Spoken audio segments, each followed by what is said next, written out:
We will now perform a torque, leak and burst test on the pressure vessel. Every time a cylinder valve is installed or removed from the cylinder boss or bung, the boss is stressed by a torque wrench.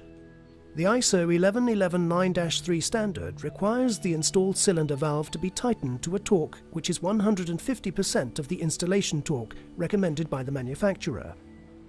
Our maximum recommended installation torque is 120 Nm. It is thereby ensured that the welding of the boss has sufficient excess strength to withstand the abnormal over-torque situation should that occur.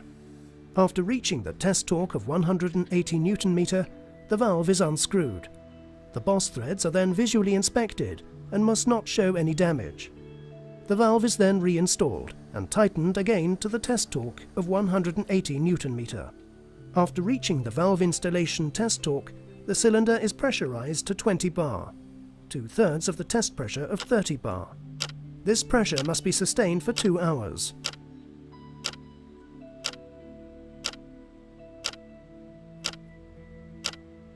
Afterwards, we will perform a leak test using leak spray. The cylinder must not show a leak greater than 1 bubble in 2 minutes.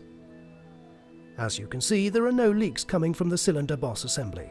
To further demonstrate the strength of the connection between the boss and the liner, we perform a burst test after the torque and leak test.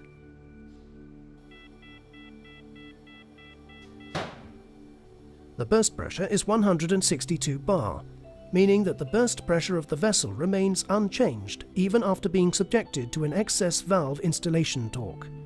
We have added the burst test to further challenge and prove the superior durability of our cylinders. Even when excess torque is applied to the valve and the boss connection, the burst strength and the leak tightness of the cylinder remains unchanged.